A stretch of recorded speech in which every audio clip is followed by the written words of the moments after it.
Minutes, as you can tell, this is not a typical Sunday. I'm not wearing a suit. You did not get a detailed map as to what we're going to do. You're going to have to deal with that.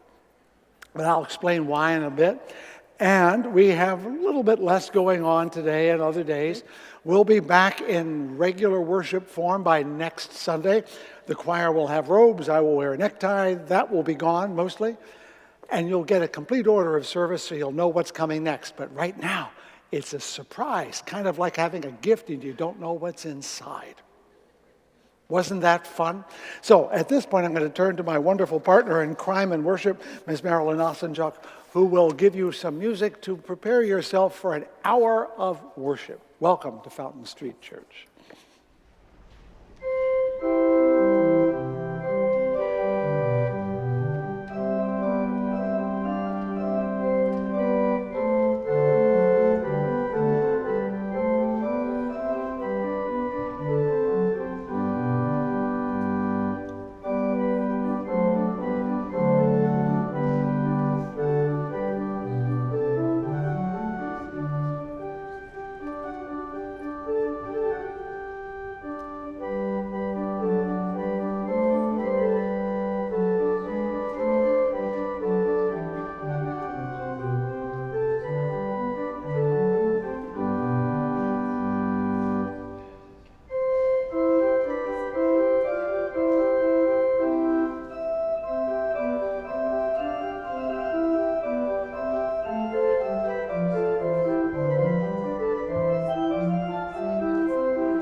So I should be talking about Paul today, but I decided, one, there wouldn't be enough people, even though you're plenty. Two, I was tired from last week. And three, I thought it would be a good moment to stop and think about what we're doing when we get here on Sundays. We go through it fairly regularly. We do it every 7 days. Something happens every Sunday at this church and has happened every Sunday at this church since before this church was even built. Why are we doing this? I mean, other churches, they can say for the greater glory of God, or because God told us to, or because it's in the Bible. But we don't say that. So why are we doing it? So I want you to get a little uncomfortable, which is why you don't have a program that tells you what's happening next. And get a little ready to look at what you're doing in your seat right there and why we do it. We call it worship, but what does that mean? Well, the word itself is an English word that comes from the two words shape, that's the ship part, and worth.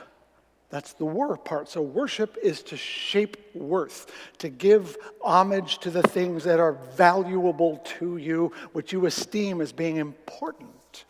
And when we come in here, we can esteem a lot of things as important. This building's really important. We invested a lot of time and money in it. Our ancestors did. We love it. We're devoted to it. We invested a lot of time and money in the organ. That has value to us. But altogether, are those the things you come to? Is that worship itself? I'm not sure. Because they hear all week long, and you're not. So there's something about the Sunday thing that matters too. I thought originally I would talk about Paul, like I said, but on Wednesday I told the office, no, change the title to, what did I call it? Preach, Pray, and Sing. Or Preach, Sing, Pray, which is a little bit like Elizabeth Gilbert's book, Eat, Pray, Love, and for the same reason. If you know the book, and I do not, I know about it, but I've never read it. I didn't see the movie either. This is one woman's quest to find meaning in her life, and she does it through food, through Indian spirituality, and finally falling in love with someone. She found out that even those were not enough in the end. But those are elements she pursued to find meaning in her life. So I'm going to say that when the preacher preaches, you're looking for meaning, as the preacher is. That when we pray, we're looking for some connection. And when we sing, we're looking for some experience, which is why choirs exist. They don't do it because they love coming to church to hear me. They do it because they love to sing. Am I correct? And the singing part is what gives spiritual life real value to you. And they would love you to experience that, even if you're not in the choir. But I've indulged some of them to come along and help today. And that's part of the religious and worship experience. But I want to give you some words from one of my favorite authors, Annie Dillard, in a book entitled Teaching a Stone to Talk, which has a lot of essays about things. And I wanted to start with something here. Why do people in church seem like cheerful, brainless tourists on a package tour of the absolute? Does anyone have the foggiest idea what sort of power we blithely invoke? Or, as I suspect, does no one believe a word of it? The churches are children playing on the floor with their chemistry sets, mixing up a batch of TNT to kill a Sunday morning. It is madness to wear ladies' straw hats and velvet hats to church. We should be wearing crash helmets. Ushers should be issuing life preservers and signal flares. They should lash us to our pews, for the sleeping God may wake someday and take offense, or the waking God may draw us to where we can never return. I don't think that's what you want in worship, but I think from time to time you'd like to come closer to that edge. What I'm going to do with you this morning is share 7 experiences of worship I had not in this church, and some of the lessons I drew, and maybe some you can learn from too. I'm going to get a slide up here if we can. I took that picture. It's from Petroglyph National Park outside of Albuquerque. You can't see the petroglyphs because they're behind me, but that's the Albuquerque region, and that's the Sandia Mountain over there. And I want you to know that because I've been in New Mexico and Colorado over the years, and once a dear friend invited me, the family, to stay at his place. He has a little guest cabin down by a river. And so we went down to the guest cabin, which was disconnected from everything, which meant no phone or Wi-Fi or anything worked at all. The best I could get was one radio station. It was a Native American radio station, and all it played was Native American singing. Just imagine all that thumping and the syllables going all the time. And it never stopped, and I could never find a pattern to it. It just wouldn't quit. And I had to admit, here was a spiritual world I was listening to that I could not grasp. Clearly, the people doing it were very engaged. I could tell the authenticity right away, but I could not get even a moment's... It was boring beyond blazes. You go over and over. It wasn't even the same thing, and yet it felt the same over. And it was numbing in its similarity. And I'm wondering, what the blazes is going on? There was no sense of shape. There was no content, no form. Just a sound. People chanting and the drumming. And slowly it began to dawn on me that for some people, spirituality is to disconnect entirely with anything that has shape or form. It is to escape the world of clocks and places and to become just sound.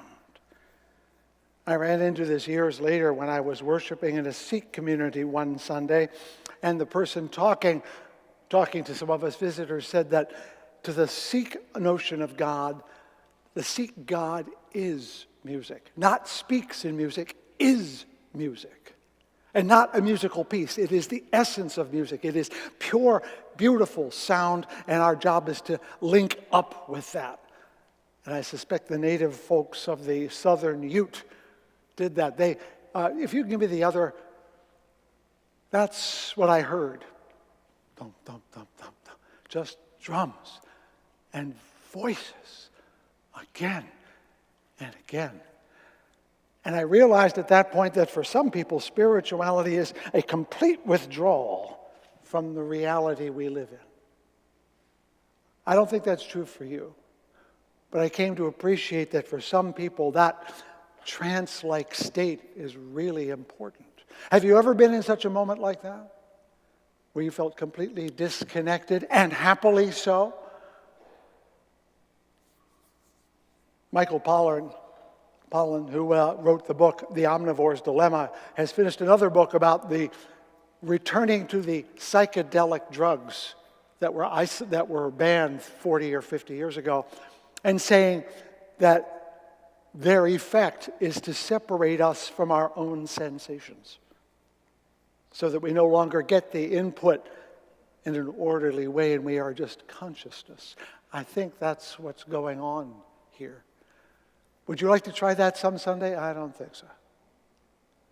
I'd have to set up a fire, beat on a drum. You'd probably end up being mostly naked. Not a good look. But I want you to appreciate that is a reality. And that they're shaping worth by discarding the things that they think are worthless or transient.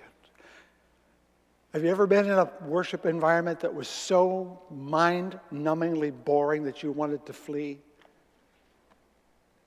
That's how I felt. And yet I had to admit for the other people, this was a transcendent place in their world, in their souls. So I want you to appreciate that sometimes what we esteem as worship is utterly worthless to others, and what others esteem as worship is exquisitely important, and that we are not inside it. It's a whole world that we're not a part of.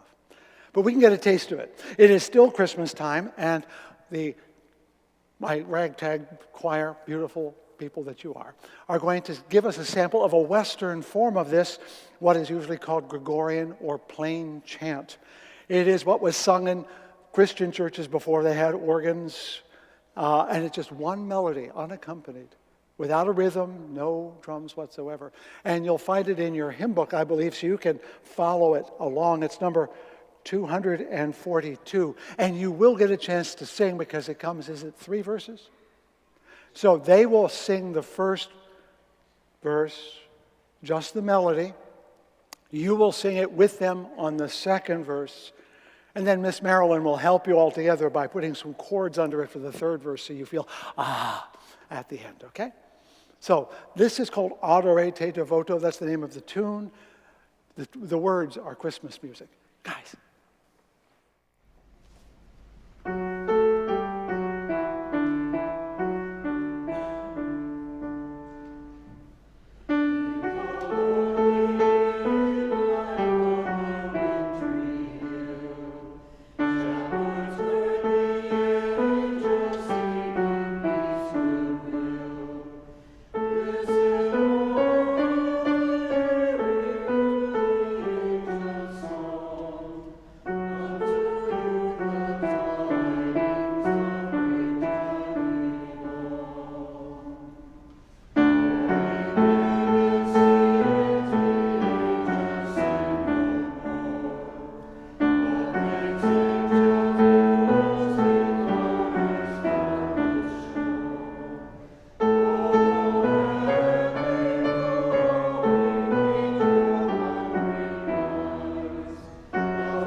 So the first time you sang was a little tough, wasn't it? There wasn't anything behind you or underneath you to support you. You were kind of lost. And then you heard the chords and said, okay, now I know where I am. The religion of the Native American is one that seeks to disconnect, but we need a connection. And it can be in a lot of forms, buildings, organs, music. It can be in just doing it every 7 days and getting an order of service that tells you what's going to happen next. So you know how to prepare yourselves. You don't like being surprised. And yet in most cultures, in most churches that aren't Protestant, that is to say, in most religions, you walk in and they won't hand you a thing. You just sit and you find your way. That's disconcerting, yet it also engages all your senses at the same time. But we like things to be predictable. That's part of what we like. So repetition, whether it's repeating a song or repeating a prayer. Anyone here ever grow up Catholic? Who still knows the rosary? Absolutely. The repetition is powerful. Prayers that are said every week, Our Father who art in heaven, or Viet Gadal, Shemay Rabbah. These repeated elements give structure to the spiritual effort. So we look for those elements, and we see them in a lot of ways. And in one of those ways was Winchester in the United Kingdom. I started a long walk there a couple of years ago. And it's a cathedral town, and it has a cathedral choir that's resident, which means they sing at all the services. And it is a true, complete, traditional British choir, men and boys. And every week they do something called evensong, a service that takes place in the middle of the week, part of the old monastic style of worship that they inherited.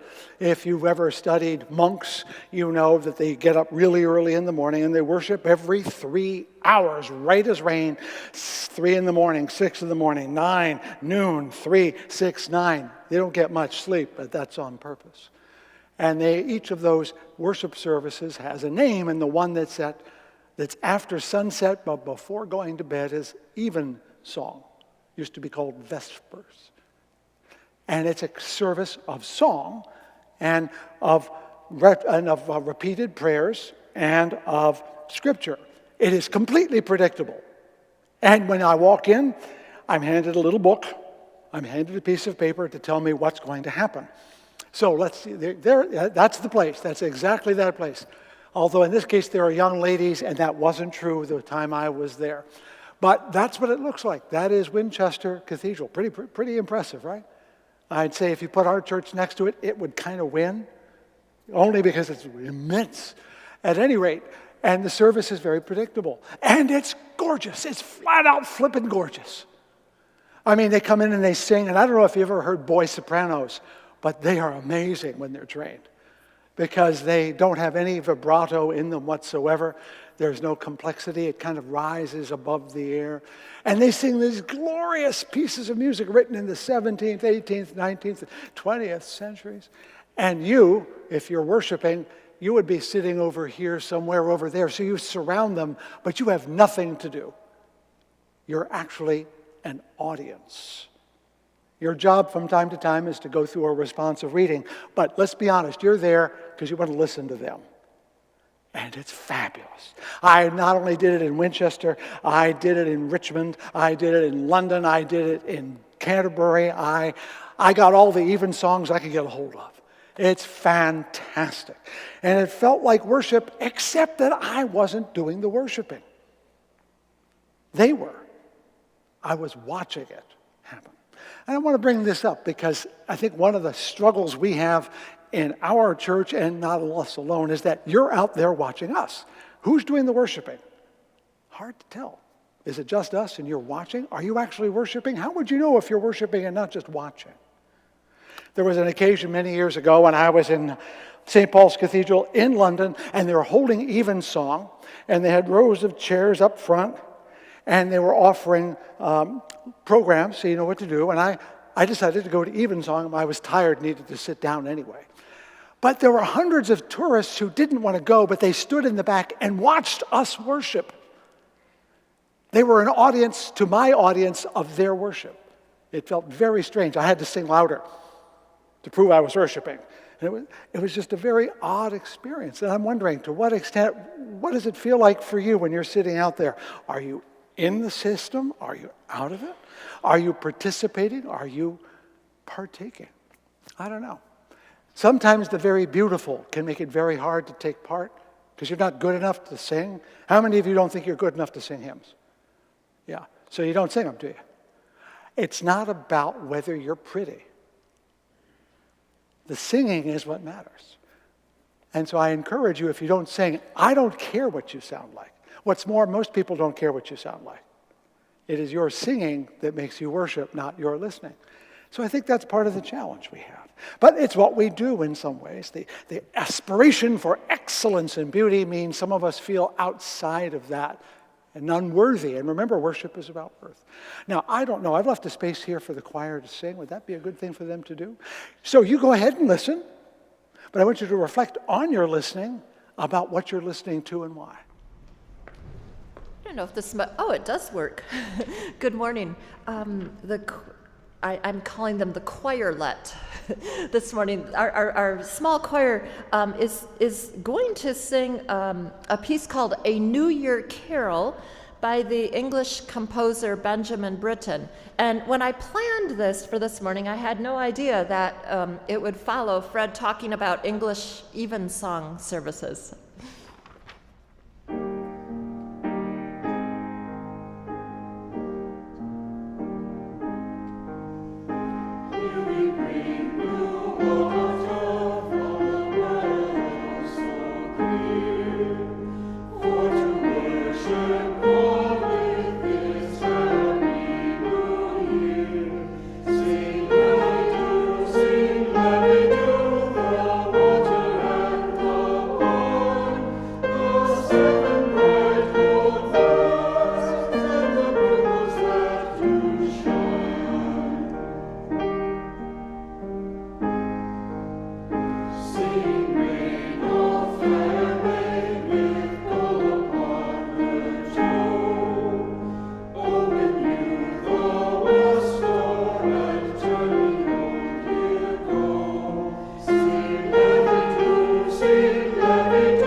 completely different now. I was in India in January of 16. That's another good look at that. Stop right there. That's me, and I'm looking unshaven because I decided not to. Can you see the little stripes on the top of my forehead there? They're in yellow. I was at a temple to Shiva, and I had a guide who said if you give the priest some rupees, he will give you what they call a tilak. Now, you're used to the little dot in the middle. It's called a bindi. That's just aesthetic. A tilak is a blessing that the priest gives you. Now, this priest is there in the middle of this area here, and he's busy turning this and pouring that, doing his whatever priests do.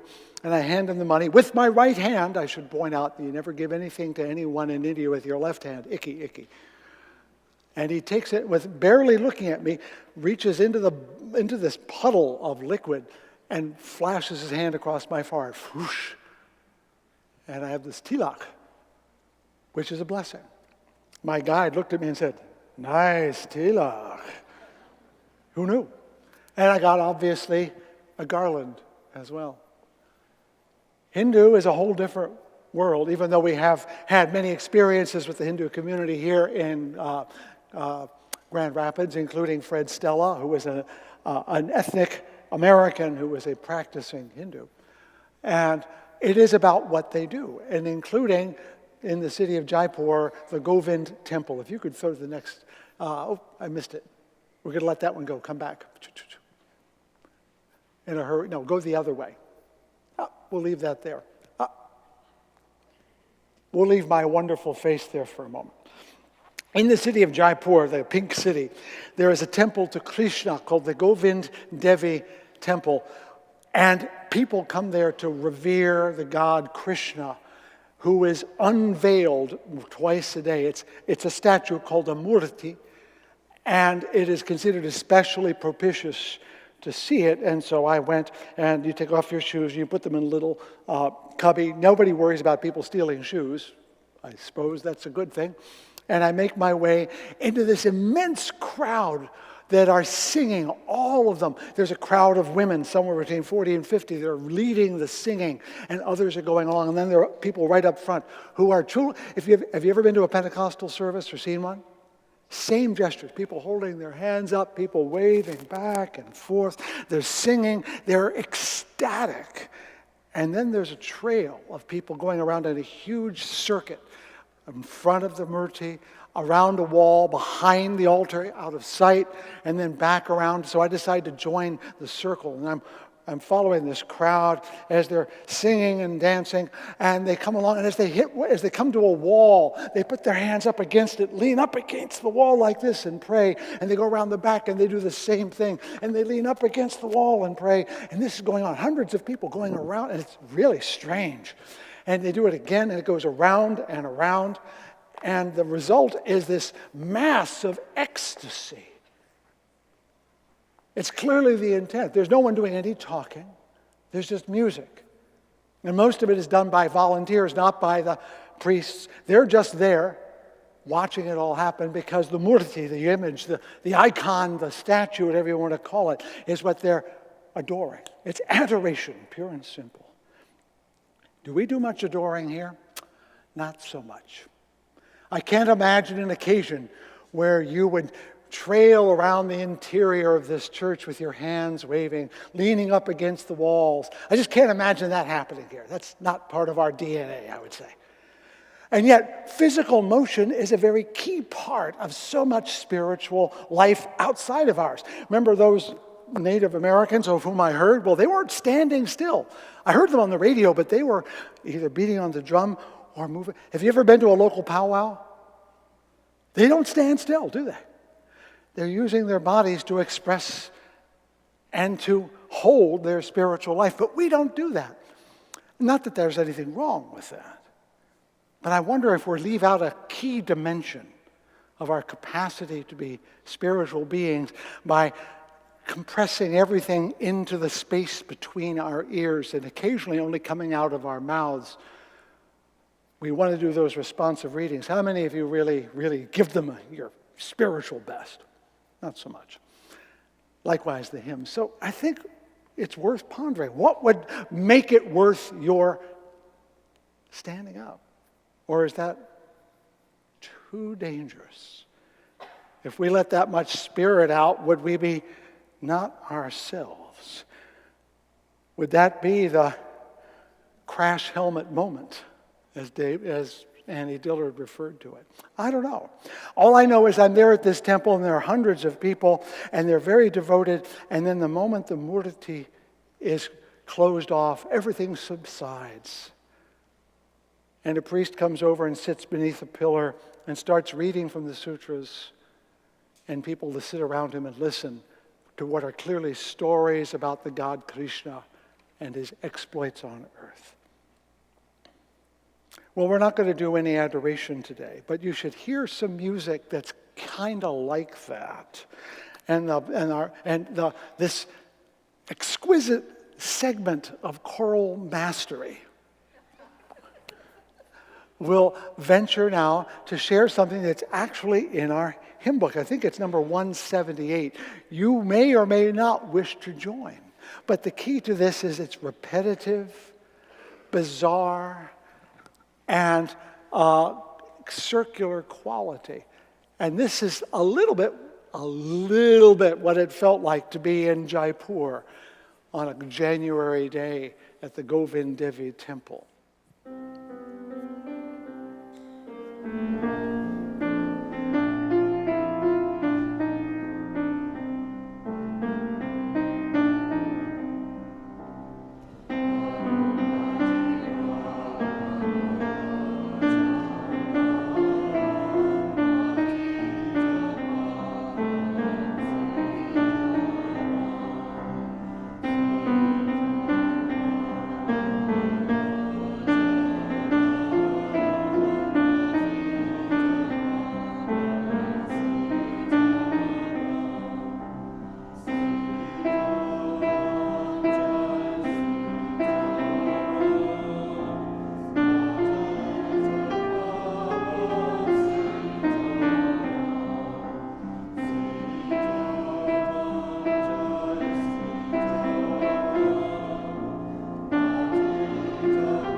When they're all dancing and going around and around in circles, it goes all around. And you either step all the way out and watch, or you get all the way in, like being in the ocean, and let the current carry you. It was unusual. Now, Connor, I just sent you a photograph that you need to find. I forgot to send it to him. This is a lazy week. Because the next place I want to go is not that slide, which I sent. That was, by the way, that's Bodh Gaya, that thing you just saw, which is the place where the Buddha was enlightened. And so that's where thousands of monks hang out all the time chanting from Tibet and things of that nature. Great place to be. But I want to talk about Japan. I was there, back in 2014. And I took a long hike through the Japanese woods, stopping at Shinto shrines and Buddhist temples over 7 days of walking through the woods. And there are rituals that go with that. Whenever you approach a Shinto shrine, first of all, you have to purify yourself, and there's always a long trough. And then there are ladles, long stick with a cup on the end of it. And there's a ritual to how you do this. You pour the water from the trough over your left hand. Then you transfer the cup to your left hand and pour it over your right hand. Then you pour it across your lips. And then you put it down. And then you go toward the temple and you hold your hands like this. We'll get to that. You found it. Excellent. And you ring a bell, it's like a cowbell, dang, dang, dang, to awaken the kami that's inside. And then you say a little prayer if you know it, and you drop a little piece of money in a little offering box. And I did that like 10 times all across Japan. But the place where it really comes to a pinnacle is right there. Those are all gateways, torii. And they're atop the Fushimi Inari Shrine outside of Tokyo. It's a mountain, a small hill, laced with pathways that go from one shrine to another, all to the goddess Inari, who is the goddess of fertility, human and agricultural. And people come there to pray for children, to pray for health, to pray for crops, to pray for money. And they do that. And this is a Shinto goddess.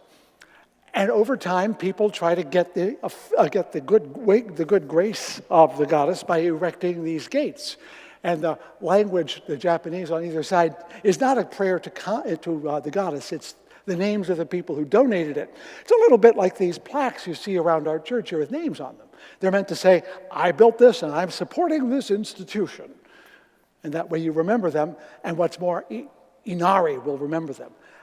And so many people have given these gates that they form this crimson tunnel that walks all over the mountain. You can't go anywhere without one of these after another. It's like being in an enclosure, but each one was put up separately. You come to different shrines.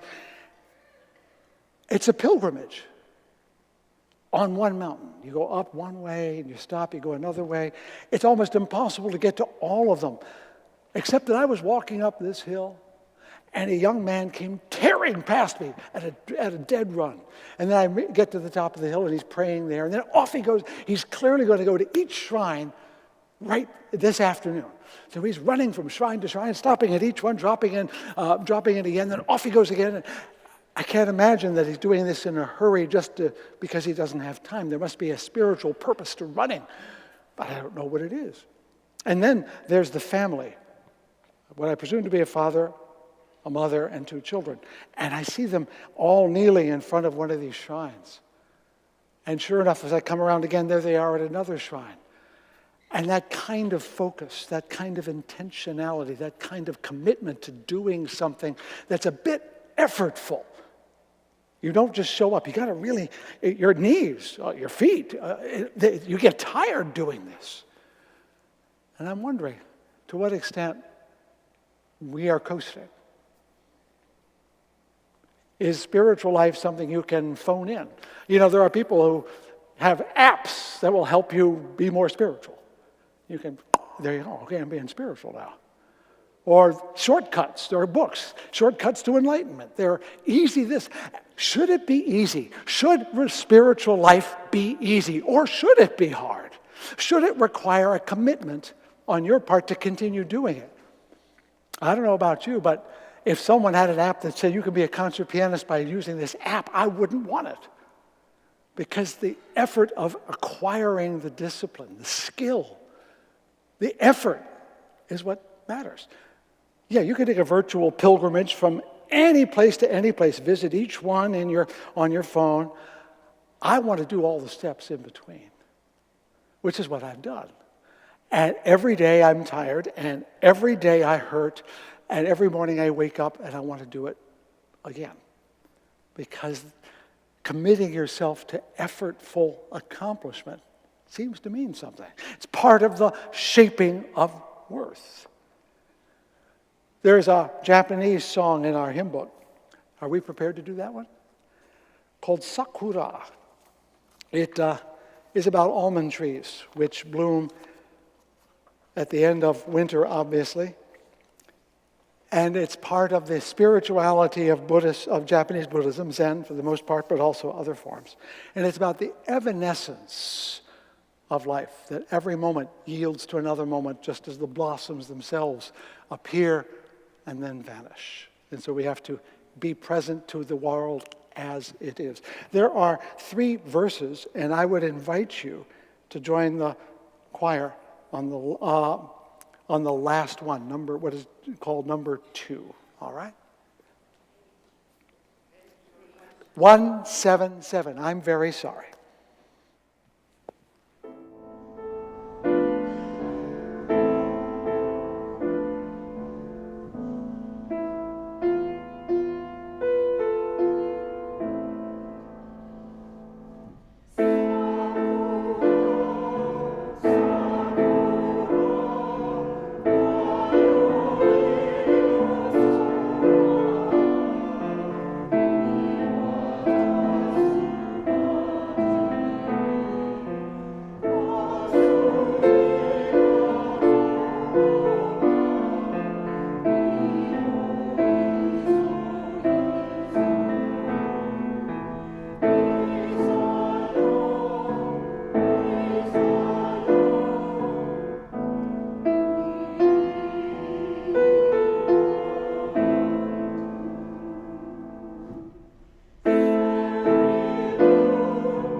You do know that the cherry trees at the national capital in Washington, D.C. were a gift of the kingdom then of Japan to the United States. But in Japan, the day the cherries bloom, and they only last a day or two, is a national holiday because they only come for that brief amount of time. Do you have a cherry perhaps in your house, your yard? You know, I have a crab apple, which is very similar, and when it comes out, it is phenomenal. But it's always in springtime, and the next day it rains, and they all fall right onto the ground. And this is a key part of Japanese Zen spirituality because beauty, life, is transient. In the Buddhist experience, and we'll move to the next. Well, what's next, Connor, on our list of paper? Remember, Bodh Gaya. The key insight of the Buddha was that everything we think is durable is not. It's an illusion to think that we, ourselves, the world, anything is durable. Everything passes. And it's the holding on to things that give way, that cause us what Buddhism calls dukkha, stress or suffering. Well, of course, they built this immense pyramid that has lasted many years to celebrate the reality that things don't last. The irony is at least obvious to me. That's the funny part. Every religion pronounces certain principles it holds true and then proceeds to institutionalize its very opposite. What did Jesus say? Give away all that you have, take up your cross and follow me. And instead, we've acquired as much as we could, built giant temples, and tried not to be too much like Jesus, because if we did, we'd all be dead in 3 years, right? So we should look at the ironies of our spiritual lives, that they often are comprised of activities that are exactly the opposite of the one that we say we're following. Just take a note from time to time. What's the next slide, Connor, so I can remember? Yep, there he is, the Buddha, the person who said he didn't really exist. He exists in forms that vary from 10 feet up to 100 feet. Phenomenal stuff. That's I believe that's actually in Beijing, where there is one Tibetan Buddhist temple that's permitted there by the government, and it's fantastic. But again, the state is deciding which Buddhists can be Buddhists. What's next there, Connor? Next story. So I was in Peru in late October, early November of 16. And I'm walking around because I love to walk around, and I turn a corner, and I find myself in a procession. Now, what you can't tell from here is this procession chokes the boulevard that is 50 feet, 100 feet wide for blocks. And they're all looking at this thing here. It celebrates the Milagro de la Señor, a story about an African slave working in Lima who apparently saved the church by painting a picture of the crucified Christ on a wall, and that saved the church from falling down during one of their 7,000 earthquakes. The church still exists. And so they commemorate it as a miracle, the Señor de los Milagros. The story is immaterial. It's the ritual that got me. There are men, you can't see them, who are carrying this thing on their shoulders, 8 or 10 of them in uniforms.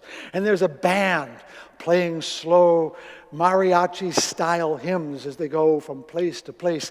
And they're flanked by women wearing white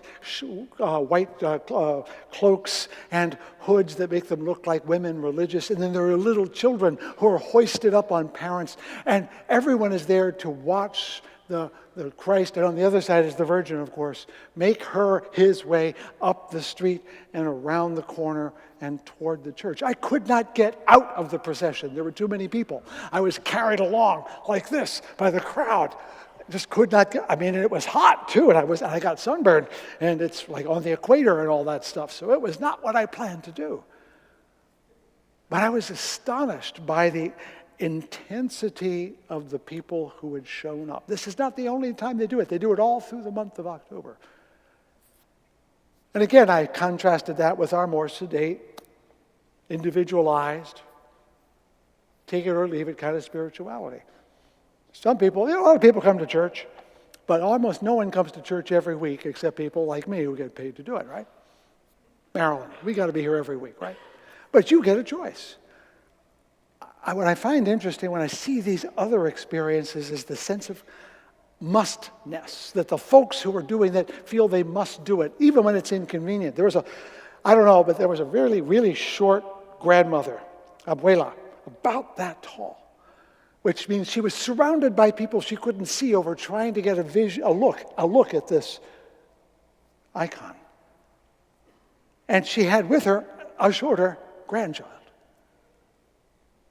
And the fact that she was making her way through this forest of people to try to get close enough to see it, that's a lot of work.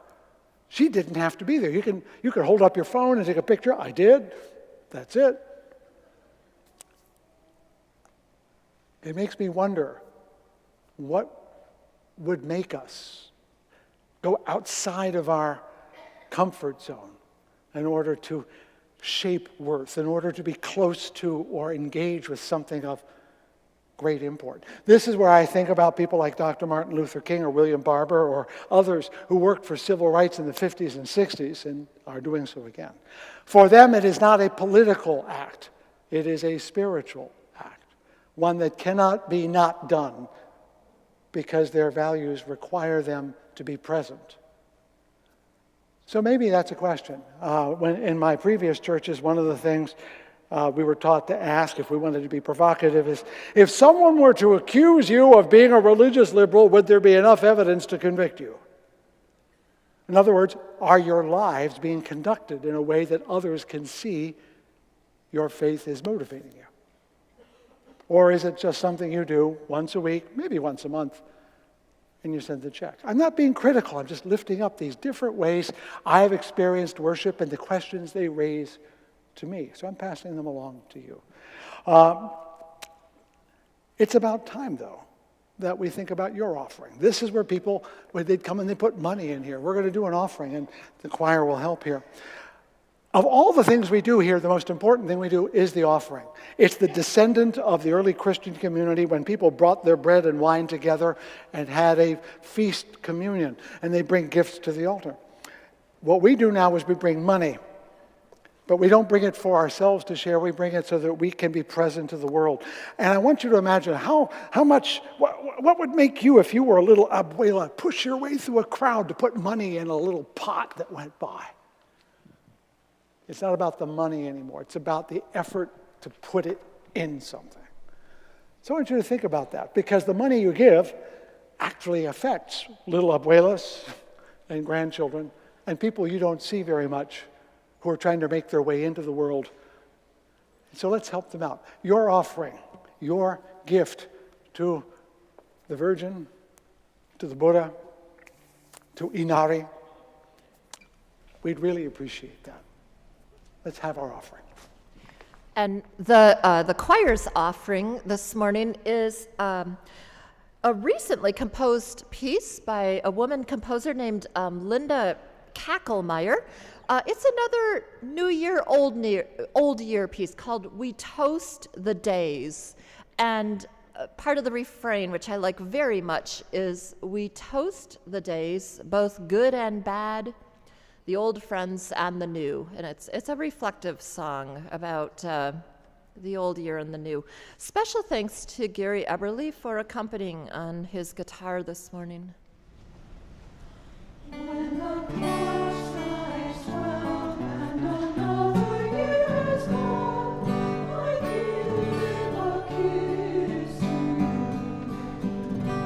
as remembrance of the past we have shared and the future yet to come. We toast the days of good and bad, the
So you may remember that before I was here, I was in Brooklyn, New York, which is where people really get close together physically.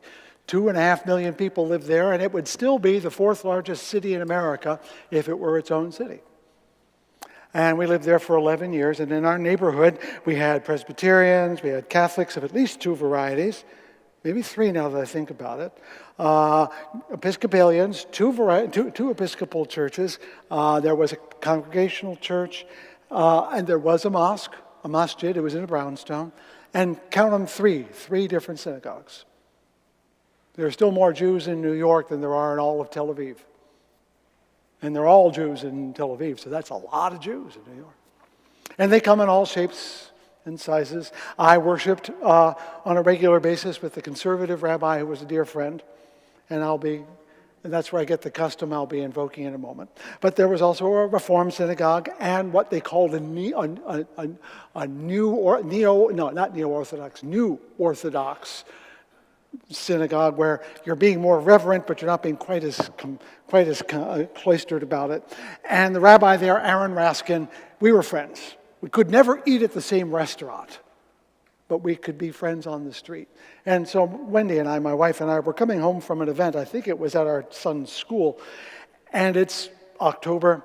And as we're coming down Remsen Street, where the Reform synagogue is, and then the Lubavitch, or the Orthodox synagogue, the street is full of people. Next slide. It was outdoors. Now, they weren't wearing payas like these gentlemen were, but it was Simchat Torah, which means rejoicing in the law. It happens every year when the cycle of Torah readings reaches the end of Deuteronomy, and they start over again at Genesis all at the same time, and they rejoice that they have the Torah to study, to guide them, and to hold them together. And they take the Torah scrolls out of the ark, and they dance with them around the synagogues. And remember the Hindu dancing? Well, there's Jewish dancing too. And they dance. They're called hakafot, and they break out into the street sometimes. And they may unroll an entire scroll, and people dance within it, being enclosed by. And these are and they're dancing. And what's more, they're drinking. Is there another? Do we have another slide or just the one? That'll do. So I'm going down Remsen Street. I'm trying to avoid the crowd of drunken Jews. And Rabbi Raskin says, "Fred!" I'm doomed. He reaches in, he grabs me, he pulls me into the circle, and before I know it, I've got a Jew on this side and this side, and we're doing this all over the place, and we're going back and forth. And then he offers me a bit of schnapps, because that's what you need to drink if you're going to be that silly. And Rabbi Raskin is, well, the Yiddish word is shikker. He is 3 sheets to the wind. Because that was an important way of expressing their joy. They want to lose their inhibitions. And again, we're at a place where worship doesn't look like ours. Now, we're okay with serving a little wine from time to time, right? Although not in church. That would look too much like communion. But when was the last time you lost your composure in church and it was okay? When it was the job you were supposed to do? Every now and then it happens, and don't just say, "Hey, that was great." We should be like that a little more relaxed, more uninhibited. Because sometimes when we're uninhibited, we uninhibit the part of us that other people don't like, the nasty part. Wouldn't it be fun to uninhibit the fun part? It's not about alcohol. It's about releasing your joy. Because it is called simchat, joy, in the Torah. And I keep telling you, if we want to be a church that the future wants in their lives, it'll have to have joy in it every week. And I don't mean joy that we look at or even just listen. It has to be a joy we experience. And that's what it's about. But guess what? You get to sing a nice Simchat Torah worthy song now. You do not have to get up and dance. But it is a dance song. Shira Oshana. It means sing Hosanna. Remember the Hosanna part? That's where it comes from. And it comes out of the same psalm that starts worship here often. This is the day that the Lord has made. And these verses come out of that. And it's a psalm of joy, and it's going to be played as though there were a klezmer band here, right? Sure enough. Okay. In other words, this is not solemn at all. It is supposed to be exuberant. So exuberate, shall we? And you can feel free to join in whenever you feel competent. What's the number on that? 260. But once you look at it, don't hold the book. If you're singing to a book, you're singing to the wrong thing.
Came close. Oh, sing Hosanna is what it means. Hosanna, Shira, Hosanna. Sing Hosanna to the prophet who comes in the name of the Lord. Blessed is the one who comes in the name. In Latin, it's very much more solemn. Benedictus qui venit in nomine Dei. I like the Hebrew better. It has more stuff. You can chew on it. You can sing that with your feet. So, Simchat Torah. Every week I make a point of pausing to remember the dead. And I take the prayer out of the Jewish tradition, which has its solemnity without doubt. And so I lift up today the names of those whose lives came to their conclusion at this time in years past.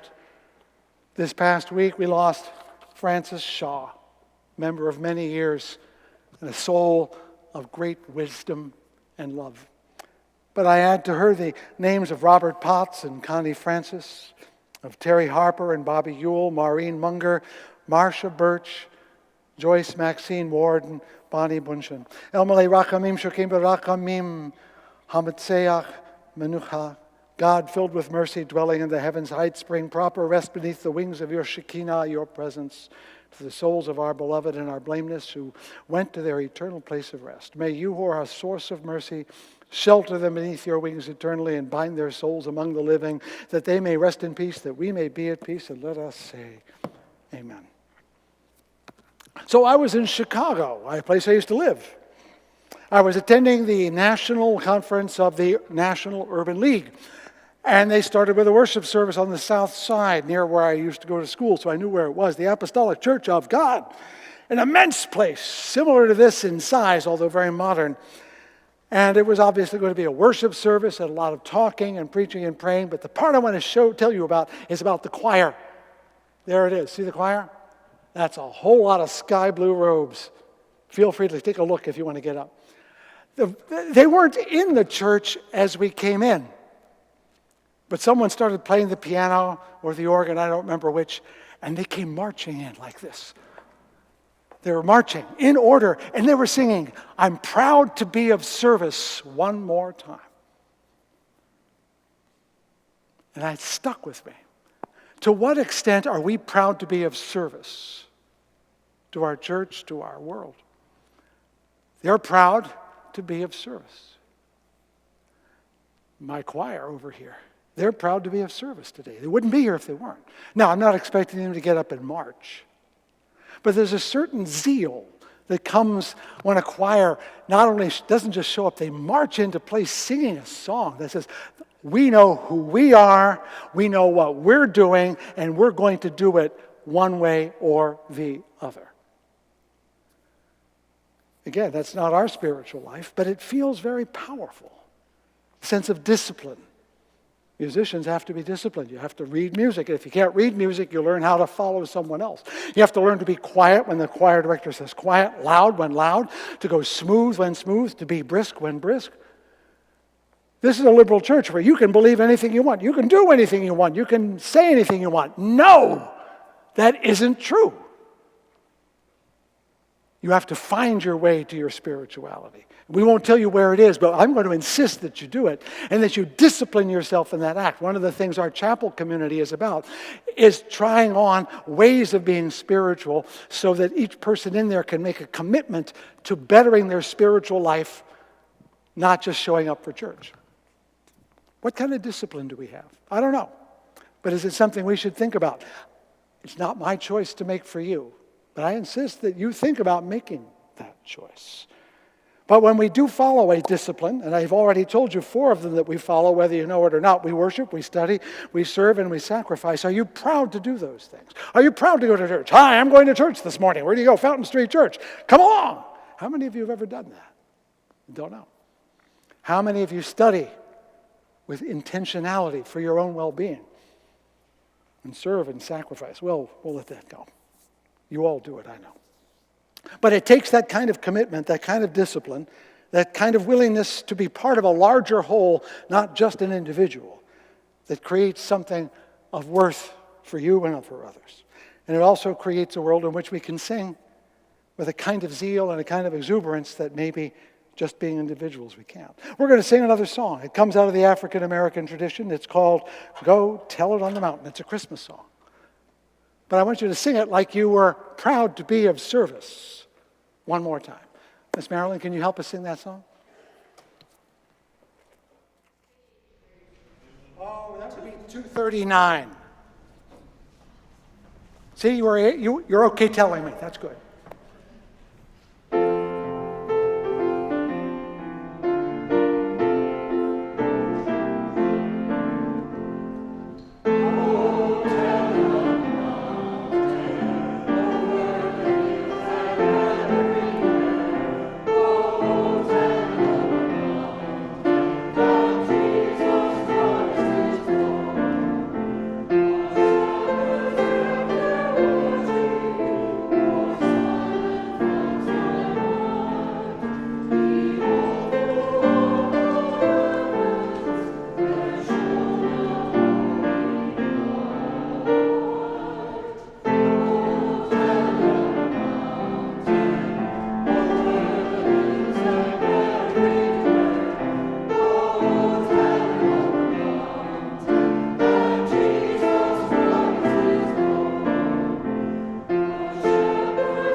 So sit down for a moment. We're almost done. Almost done. I know we've gone too long, but when you improvise, you get what you get.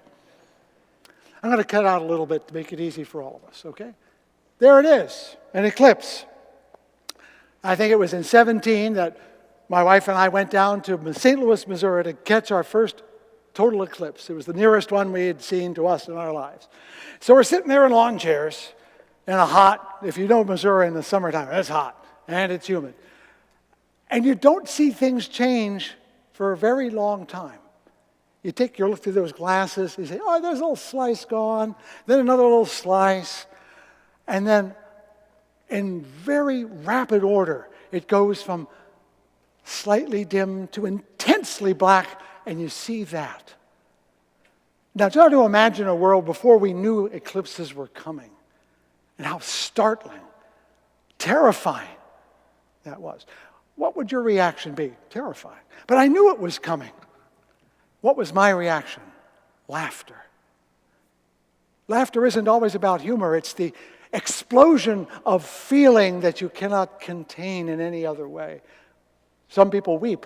When Annie Dillard described seeing an eclipse, she talked about people weeping and falling down because it was in China where it was still momentous. I laughed and laughed, not at the humor, but at the immensity of it. And when we think about it, I think that's what we come looking for every Sunday. A moment when we kind of overflow with feeling that something of worth is happening, that I'm present to the world in a way. Andy Dillard writes, at a certain point, you say to the woods, to the sea, to the mountains, to the world, now I am ready.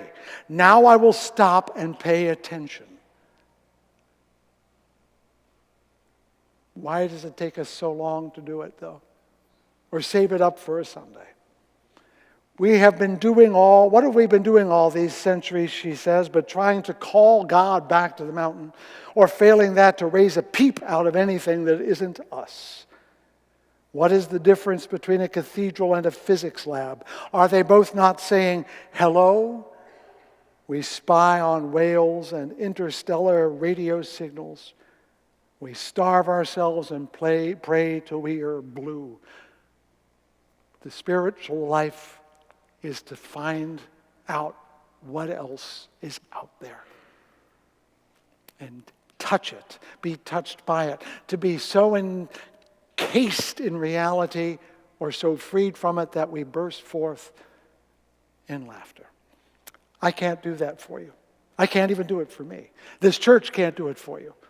But maybe when you pause here on a regular basis, and I do emphasize regular, you will be ready when the eclipse comes in your life. Not just the solar eclipse, but an eclipse in your life, an eclipse in the world, when something real forces itself upon you and you're able to laugh and weep and dance and sing and pray and hope without wondering who's watching. More than anything else, what we're here to do is to witness ourselves in the world. That's what Annie Dillard says. We are here to witness to creation, to be present. And if you've been present for a moment this morning, in some way you weren't yesterday and won't be tomorrow, then worship has succeeded. I'm going to throw away the rest of this service because we're so late already, and when you do worship without heavy-duty planning, you have leftovers. We'll have to save them for another day. As it is, I remind you, as the prophet said, that you shall go forth with joy, that the hills and the trees will clap their hands. Let's imagine being in a world where even a leafless tree can be filled with joy, and that we can perceive it like an eclipse, that we can in some way be present with our whole hearts to a world that needs us to be more present to it. I am grateful for your presence here today, and I bid you return week after week that you might be enriched in ways you have not met. Go forth in peace. Go forth with faith, hope, love, and joy, and be present to a world filled with eclipses, all begging for your laughter. We'll call that a day, and is our choir going to sing something at the end? Are you going to play something at the end? She's going to play something. And I'm going to say thank you to her. Can we thank the choir for volunteering?